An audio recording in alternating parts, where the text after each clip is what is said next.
Hi there, this is a question from the 2017 Exam 2 from the core section. So this is question 3 and there's 4 parts to this question. So the equation of the least squared regression line is egg density equals 191 plus 31.3 times the number of female moths. Part I is asking to draw the graph of the least squared regression line on the scatter plot. So to draw the graph on here, we've been given our formula. Whenever you've been given a formula, you need to use that formula to identify 2 points. So a straight line is the connection between 2 given points. Now, the second thing we need to look at is the axes that have been given. Now, identifying on this axis, we can see here that the x-axis does not start at 0. So a very common misconception in this question would be seeing this formula, seeing 191 as the intercept in the y equals mx plus c format, and then identifying 191 on the graph there.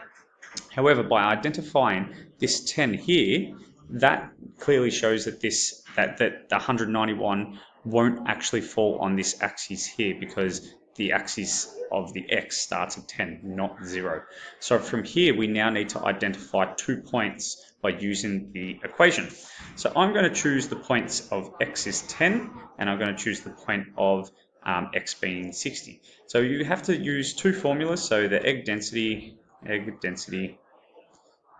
equals 191 plus 31.3, so this is coming from the formula above here, times by, and I'm using the x value of 10, and this comes out the egg density to be 504.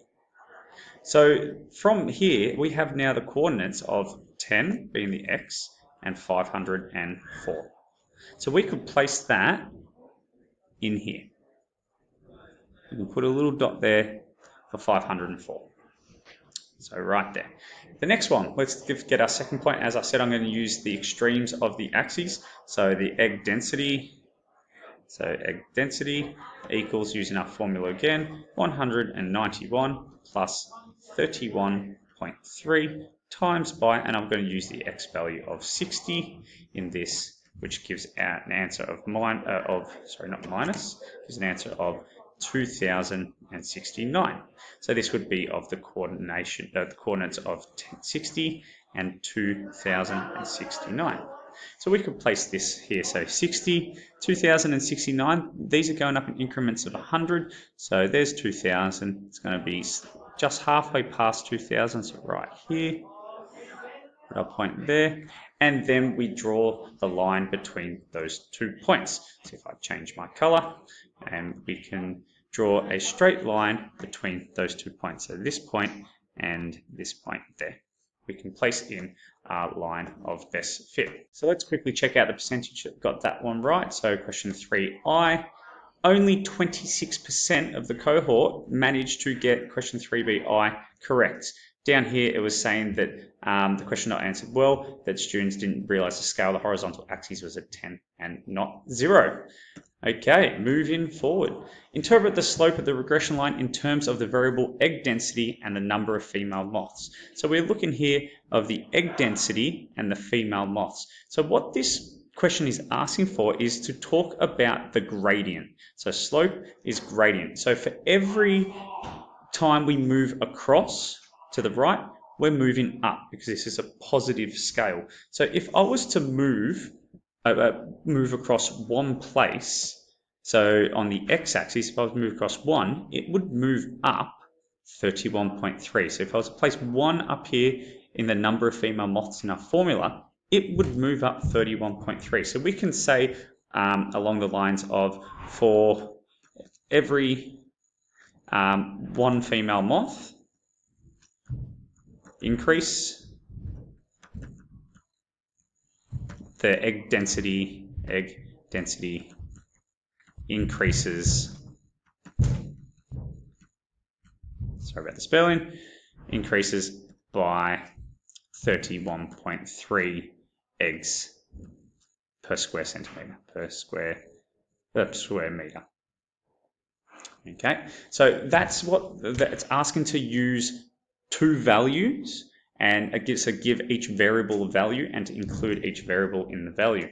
Looking at the answers here, only 39% of the cohort managed to get that one correct. Interpretation slope needed reference to the ratio of change, and both variables need to be shown in change. There was acceptable answers and non-acceptable answers. Pause the video if you want to have a read of that right now.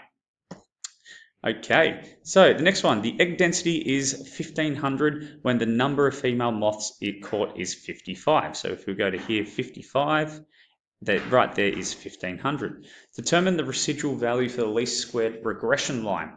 So when we're looking at the least squared regression line, it's a comparison of what the value is from the formula versus the value that actually is given in the statistics. So it's a comparison, the difference of the value given using the formula, the predicted value, and the actual value in the formula. So our residual, if I write down the formula here, our residual equals your actual value minus your predicted. So that is coming from the formula. So if we were to take this formula up here and we were to place in 55, that would be able to compare what the value of 1500 is, the actual value at 55, compared to the value from the formula using 55. So I'm just going to draw a line right here. So here we go. So we've got 191 plus 31.3 times by our x value of 55. So this gives us a value of 1912.55. So this one here is predicted. So our predicted value is there. 1500 is our actual value because that's the value from the statistics. It was actually 1500. So we do the quick calculation of our actual value minus our predicted value. And this gives us an answer of minus 412.5. So looking at the answers here, scroll down, only 48% of the cohort managed to get that one correct. The most common incorrect calculation was a positive residual. So not understanding that this is the formula, residual value is your actual minus your predicted, and getting those the wrong way round. Okay, moving forward. Number 4, the correlation coefficient of R is 0.862. Determine the percentage invariation of egg density in the forest explained by the variation in the number of female moths caught in the trap. Round your answer to 1 decimal place. So the correlation coefficient is R. We can find out the correlation of determination by squaring that value. So our R squared value is 0.862 squared, which equals 0.743041. So that's our R squared value. And we can turn that into a percentage by multiplying that by 100. So our percentage of variation would be 74.3%. So 74.3% is to 1 decimal place as the question has specified. Having a look at the answer, 74.3%, only 47% of the cohort managed to get that one correct.